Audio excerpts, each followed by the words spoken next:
नमस्कार, हमारी खास पेशकश के साथ हाजिर हूं मैं अनुपम। सदियों तक शांत रही अयोध्या में राम का महापर्व हो रहा है।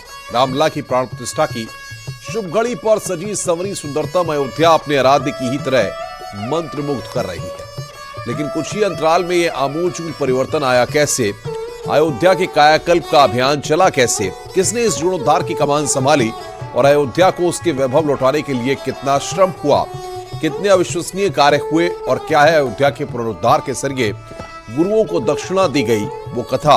इसका सीधा संबंध मुख्यमंत्री योगी आदित्यनाथ और गोरखनाथ मठ के गुरुओं से है। चलिए देखते हैं अयोध्या के उद्धार से जुड़ी गुरु दक्षिणा वाली कथा।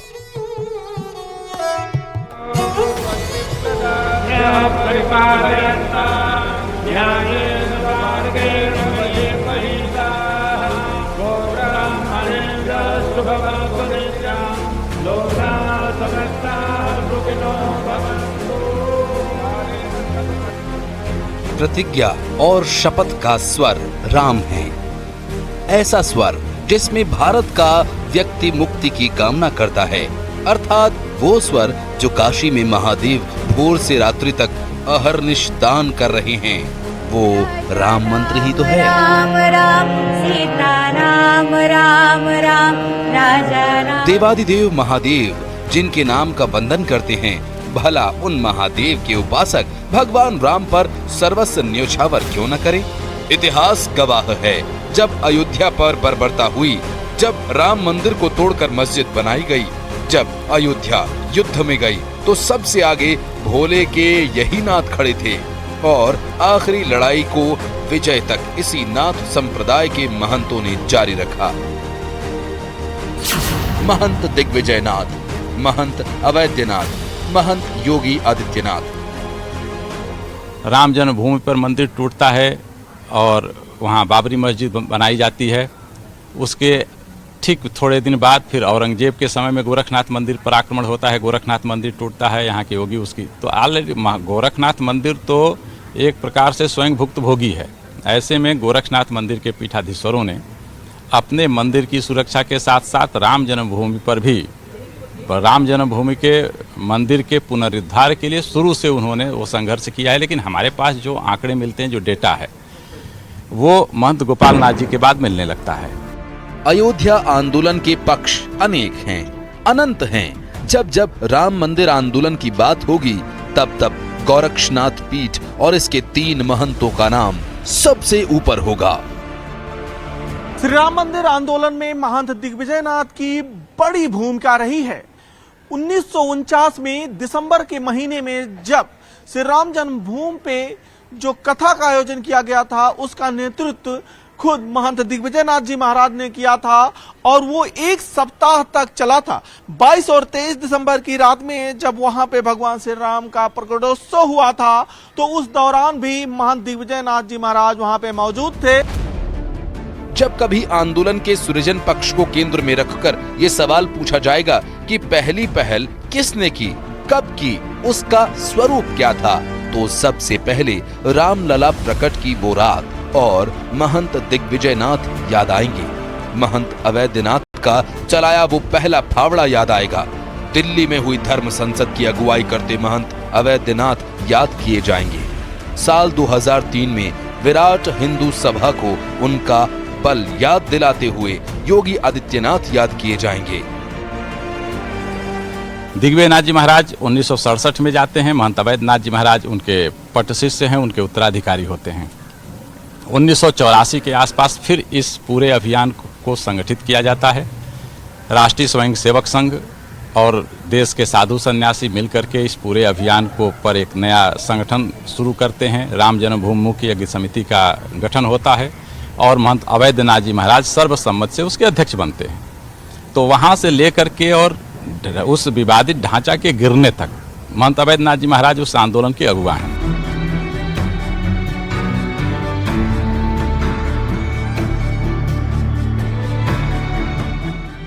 सीएम योगी राम के भक्त हैं, अयोध्या उनकी पूज्य है। इसके साथ ही योगी और अयोध्या में एक समानता है, उनकी गुरुओं की इस राम जन्मभूमि से जुड़ी आस्था। योगी आदित्यनाथ जिस गोरक्ष पीठ के पीठाधीश्वर हैं, उस पीठ की 5 पीढ़ियों ने राम जन्मभूमि मुक्ति यज्ञ का अनुष्ठान किया है। लोगों को प्रधानमंत्री जी ने बुलाया, बीपी सिंह जी ने, कि राम मंदिर का समझौता हो जाए, तो उसमें हम गए थे, हमारे गुरु जी महंत राम केवलदास जी गए थे अखाड़े के, और 10 से 12 दिन की यात्रा हुई। लेकिन मुसलमान लोगों ने कहा कि हम उस जहां हम लोग इबादत कर लेते हैं, फिर वो भूमि हमारी नीचे से लेकर आकाश तक हो जाती है। अयोध्या और गोरक्षपीठ मंदिर का रिश्ता साल 1855 से भी पुराना है, जब महंत गोपाल नाथ महाराज ने हिंदू मुस्लिम दोनों पक्षों की बात कर मुद्दे को हल करने की कोशिश की। गोपाल नाथ जी 1855 से लेकर के 1885 तक गोरक्षपीठ के पीठाधीश्वर हैं। उस समय में ये उल्लेख है कि यहाँ के मुस्लिम समाज के साथ वो बातचीत कर रहे थे, लगभग मामला समझौते पर था, लेकिन ब्रिटिश शासक नहीं ये चाहते थे कि इस प्रकार की कोई एकता का कोई अभियान चले। गोपाल नाथ जी जयपुर नरेश के हस्तक्षेप से फांसी से बचे। महंत गोपाल नाथ जी महाराज के बाद योगी राज बाबा गंभीर नाथ और ब्रह्मनाथ जी एक समय में हैं। इन दोनों ने भी राम जन्मभूमि आंदोलन के समय में वही भूमिका अदाई और गोपाल नाथ जी द्वारा चलाए गए अभियान को चलाते रहे। गोरखपीठ के महंत रहे गुरु गोपाल नाथ ने जन्मभूमि विवाद में समझौते की पहल भी की थी। गोपाल नाथ ने जन्मभूमि को हिंदुओं को सौंपने की अपील की थी। साल 1850 और 60 के दरमियान महंत गोपाल नाथ जी महाराज ने राम जन्मभूमि का विवाद सुलझाने की पहल की। महंत गोपाल नाथ ने तब के अगुआ रहे आमिर अली और बाबा रामचरण दास को समझौते के लिए मना लिया था। आमिर अली जन्मभूमि हिंदुओं को सौंपने के लिए तैयार हो गए थे, लेकिन अंग्रेजों के अड़ंगे से ये समझौता नहीं हो पाया। इसके बाद साल 1885 में अंग्रेजों ने आमिर अली और रामचरण दास को बागी घोषित कर दिया। गोपाल नाथ के बाद गोरक्षपीठ के महंत गंभीरानंद और ब्रह्मानंद ने भी जारी रखी बातचीत, लेकिन राम जन्मभूमि मुक्ति का अभियान को नई दिशा साल 1935 में मिली, जब गोरखपीठ के पीठाधीश्वर दिग्विजयनाथ जी बने। मुख्यमंत्री योगी आदित्यनाथ के गुरु महंत दिग्विजयनाथ ने अयोध्या में राम मंदिर निर्माण की मांग तब की थी जब देश भर में धर्मनिरपेक्षता का नारा बुलंद किया जाता था। महंत दिग्विजयनाथ ने अयोध्या में राम मंदिर निर्माण के लिए सड़क से संसद तक अभियान चलाया। महंत दिग्विजयनाथ को जन्मभूमि पर रामलला के प्राकट्य का एहसास हुआ था। जानकार कहते हैं कि उस रात महंत दिग्विजयनाथ अयोध्या में ही मौजूद थे। उन्हें रामलला प्रकट का भान अपनी साधना के चलते पहले ही हो गया था।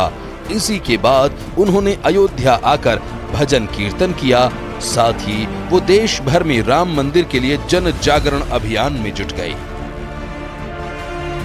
22-23 दिसंबर की रात जब रामलला का प्राकट्य होता है, महंत दिग्विजयनाथ जी महाराज उसके 1 सप्ताह पहले से अयोध्या में होते हैं। अखंड कीर्तन वहाँ पहले से चल रहा होता है। यदि दिग्विजयनाथ जी न होते और वहाँ के जिलाधिकारी न होते तो वो मूर्ति उस दिन हट जाती, लेकिन दिग्विजयनाथ जी के साथ लगभग 5000 सन्यासियों और साधुओं और सामाजिक कार्यकर्ताओं की जो फौज मंदिर को घेरे वहाँ हर कीर्तन कर रही थी, जिसके आधार पर जिलाधिकारी को ये कहने का अवसर मिला कि वो वहाँ से रामलला की मूर्ति नहीं हटा सकते। 1980 का दशक महंत अवैद्यनाथ और गोरक्षनाथ पीठ के लिए सबसे उथल पुथल भरा साल रहा, क्योंकि इसी साल तमिलनाडु के मीनाक्षीपुर की घटना के बाद अवैद्यनाथ ने राजनीति से संन्यास की घोषणा कर दी और दक्षिण से शुरू किया गया दलित उत्थान आंदोलन तब देश में मंडल की राजनीति जोर पर थी।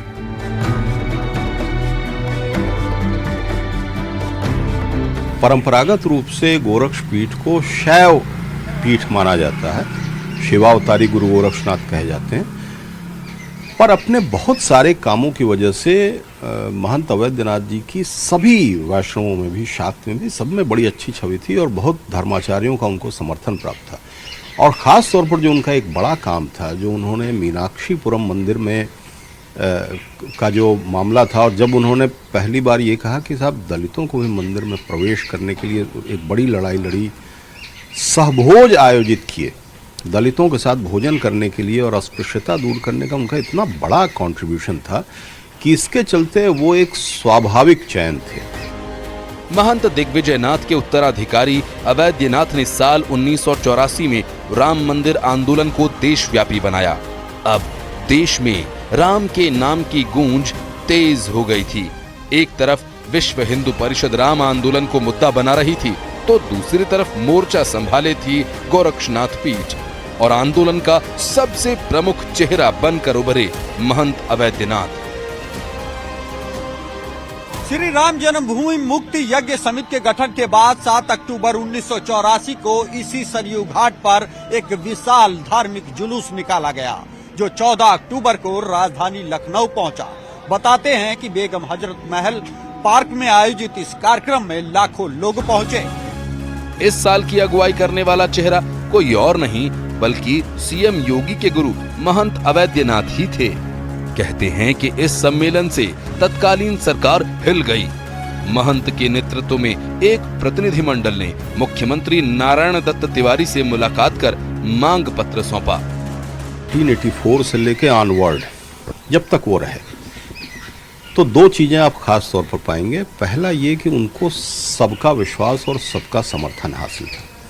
दूसरा, इस आंदोलन को उन्होंने सर्व समाज का आंदोलन बना दिया। आपने भी चर्चा की, जो कामेश्वर चौपाल जो दलित थे उनसे शिलान्यास या भूमि पूजन कराने का, ये कोई एक वो पॉलिटिकल गिमिक के लिए नहीं कर रहे थे, उनकी ये हिस्ट्री थी। बदलते वक्त के साथ हालात बदल रहे थे। राम मंदिर आंदोलन की चिंगारी अब पूरे देश में फैल रही थी, जिसे नई धार मिली एक महासम्मेलन से। महंत अवैधनाथ की अध्यक्षता में सितंबर 1989 में दिल्ली में विराट हिंदू सम्मेलन हुआ। यहीं 9 नवंबर 1989 को जन्मभूमि पर शिलान्यास करने की घोषणा की गई। अवैधनाथ ने दलित समाज से आने वाले कामेश्वर चौपाल से शिलान्यास कराकर श्री राम जन्मभूमि आंदोलन को नया रुख दिया। 23 जुलाई 1992 को महंत अवैधनाथ के नेतृत्व में संतों और विश्व हिंदू परिषद का एक प्रतिनिधिमंडल तत्कालीन प्रधानमंत्री पीवी नरसिम्हा राव से मिला था। 6 दिसंबर 1992 को कार सेवा के समय भी महंत अवैधनाथ अयोध्या में मौजूद थे। इसके बाद महंत अवैधनाथ जी का भाषण हुआ। थोड़ा उनका भाषण जो है आक्रामक था।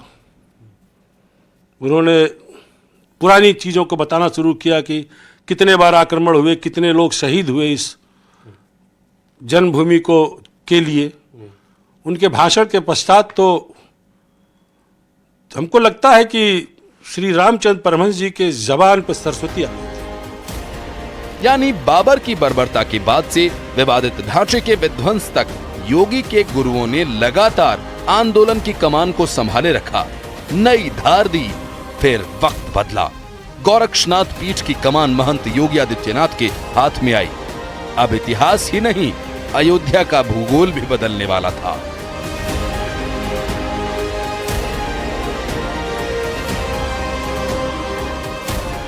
ये लगभग 4 पीढ़ी तो यहाँ तक लगातार लड़ते हुए ने 4 पीढ़ी और 5 पीठाधीश्वर लड़ रहे थे, संघर्ष कर रहे थे, राम जन्मभूमि अभियान को एक सीमा तक पहुँचा रहे थे।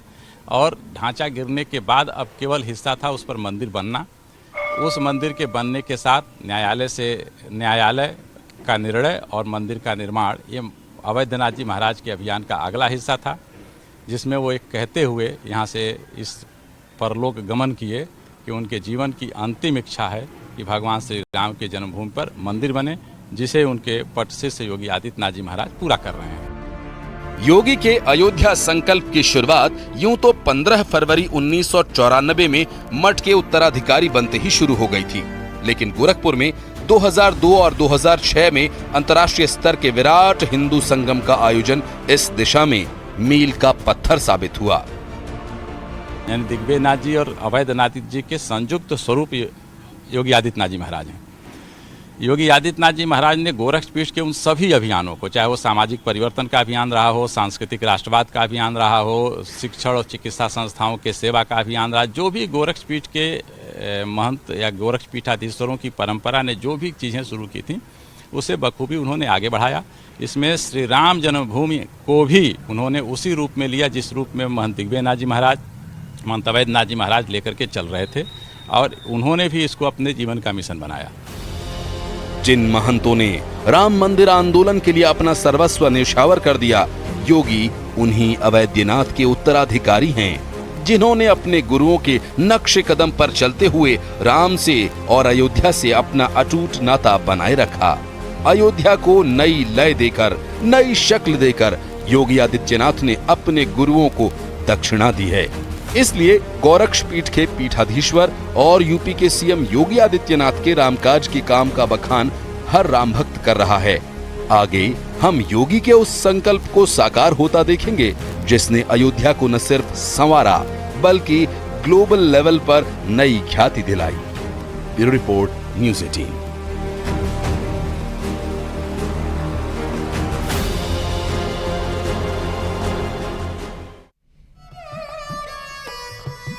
मुख्यमंत्री योगी आदित्यनाथ के गुरु अवैधनाथ जिस मिशन को अंतिम चरण में छोड़ गए थे, उसे आगे बढ़ाने की जिम्मेदारी योगी आदित्यनाथ के कंधों पर थी। कुछ ऐसी राम की कृपा हुई कि योगी आदित्यनाथ के लिए सृष्टि ने वो भूमिका निर्धारित कर दी जिसके फलस्वरूप योगी ने गुरु दक्षिणा में अयोध्या के पुनरुद्धार की कहानी लिखी। कितने दौरे, कितनी परियोजनाएं, कितना पैसा अयोध्या के विकास में लगा, आइए पूरी कहानी आपको दिखाते हैं। अयोध्या को दुनिया की सुंदरतम नगरी के रूप में स्थापित करेंगे। प्रभु आ रहे हैं।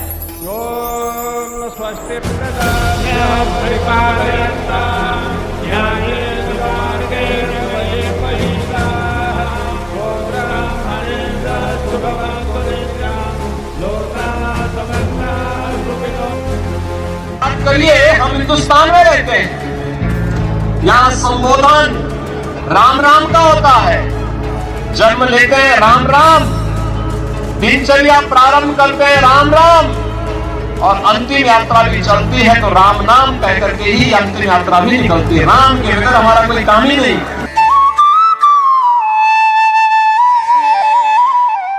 फर्क देखिए, अयोध्या कैसी थी और अब कैसी है।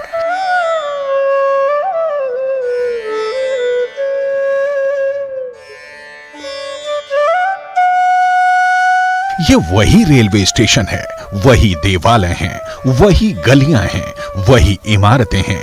इन्हीं को संवारकर, संजोकर कितना सुंदर रूप दे दिया गया है।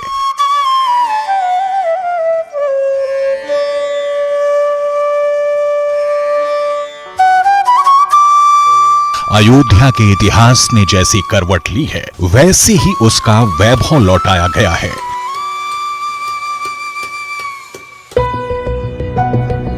लेकिन यह सब इतना आसान नहीं था। सीएम योगी आदित्यनाथ ने 80 महीने इसके लिए दिन रात एक कर दिए। हर दिन, हर घड़ी वो राम के काज में जुटे रहे। अयोध्या को दिव्य और भव्य बनाने में योगी सरकार की कई योजनाओं की अहम भूमिका रही है, क्योंकि उत्तर प्रदेश के मुख्यमंत्री योगी आदित्यनाथ इन योजनाओं की खुद मॉनिटरिंग लगातार करते रहे हैं। 2017 में मुख्यमंत्री पद की शपथ लेने के बाद मुख्यमंत्री योगी आदित्यनाथ अब तक अयोध्या के 61 दौरे कर चुके हैं और हर दौरे में मुख्यमंत्री योगी आदित्यनाथ अयोध्या में होने वाले विकास कार्यों की समीक्षा करते हैं और स्थलीय निरीक्षण भी करते हैं। अयोध्या की काया पलट का अभूतपूर्व काम 9 मई 2017 से युद्ध स्तर पर शुरू हो गया था।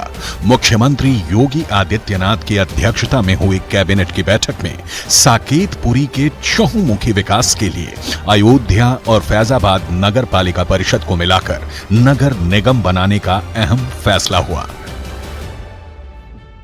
तरह से जब नगर निगम हुआ और नगर निगम के हो जाने के बाद अयोध्या का विकास सर्वांगीण विकास हुआ और इसका क्षेत्रफल बढ़ा और इसमें सभी लोगों ने बढ़ चढ़कर हिस्सा लिया। मुझे लगता है कि गलियों गलियों में रोड का, सड़क का, लाइट का, नल का, बिजली का, सारी कोई एक विषय नहीं है। बहुत सारे विषयों पर उनकी नज़र है और सारे विषयों पर बहुत ही उत्साह के साथ कार्य हो रहा है। अयोध्या के निर्माण में, नव निर्माण में, अयोध्या को सजाने में, अयोध्या को संवारने में गोरख पीठ का अद्भुत योगदान है और योगी जी इसके लिए सदैव समर्पित हैं। योगी ने अयोध्या के विकास के लिए सभी परियोजनाओं का निरीक्षण खुद किया, सैकड़ों बार बैठक की, अधिकारियों से डेली अपडेट लिए। योगी सरकार ने 2017 के बाद से अयोध्या के विकास से जुड़े 47 अहम और बड़े फैसले लिए हैं। योगी सरकार ने खजाने से 31,000 करोड़ रुपए से ज्यादा का खर्च अयोध्या में किया। प्राण प्रतिष्ठा से पहले योगी ने अनुपूरक बजट के जरिए 100 करोड़ रुपए अयोध्या को दिए। मुख्यमंत्री पद संभालने के बाद से योगी आदित्यनाथ 61 बार अयोध्या का दौरा कर चुके हैं। इतना ही नहीं, योगी ने अयोध्या में यूपी कैबिनेट की बैठक कर नीतिगत निर्णय लिए हैं। अयोध्या में बिजली की समस्या का समाधान हो या फिर राम जन्मभूमि तक जाने वाले सभी रास्तों का नवीनीकरण, सारे काम युद्ध स्तर पर किए गए। 9 नवंबर 2023 में यशस्वी मुख्यमंत्री ने यहाँ कैबिनेट का बैठक किया तो इससे लग गया कि जो अयोध्या पूर्व से राजधानी हुआ करता था, आज वही अयोध्या राजधानी के लिए चल पड़ा है। ये माननीय यशस्वी मुख्यमंत्री जी का ही देन है। जब से अयोध्या के कायाकल्प का पूरा मास्टर प्लान तैयार हुआ है, तस्वीरें बदल गई हैं और इसको एक तीर्थ राजधानी, एक पौराणिक राजधानी, एक बहुत बड़ा पर्यटन स्थल इसको स्थापित करने की कोशिश की जा रही है। अब जो रास्ते हैं, रास्तों के बगल में जो दुकानें होती हैं, उन दुकानों को भी बिल्कुल एक तरीके की दुकान हो और उनका लुक अच्छे से हो, इसकी भी पूरी प्लानिंग की गई है। श्री राम जन्मभूमि पथ के निर्माण में 41 करोड़ रुपए लगे हैं। वहीं लता मंगेशकर चौक से नया घाट तक जाने वाले धर्म पथ को बनाने में 65 करोड़ रुपए की लागत आई। इसी तरह श्रृंगार घाट से हनुमानगढ़ी और जन्मभूमि को जोड़ने वाले भक्ति पथ को बनाने में 68 करोड़ रुपए खर्च हुए। बस्ती लखनऊ रोड से राम जन्मभूमि तक जाने वाले मुख्य मार्ग राम पथ के निर्माण में 845 करोड़ रुपए का खर्च आया है। अयोध्या धाम रेलवे स्टेशन के जीर्णोद्धार में 241 करोड़ रुपए लगे हैं। 9 एकड़ में 219 करोड़ रुपए की लागत से अयोध्या में अंतर्राज्यीय बस अड्डा बनाया गया। महर्षि वाल्मीकि इंटरनेशनल एयरपोर्ट के बनने में करीब 1462 करोड़ की लागत आई है। अयोध्या के बदलते स्वरूप के बीच जनवरी 2023 से सितंबर के बीच 2 करोड़ से ज्यादा भक्त अयोध्या पहुंचे। इनमें 1634 विदेशी यात्री भी शामिल हैं।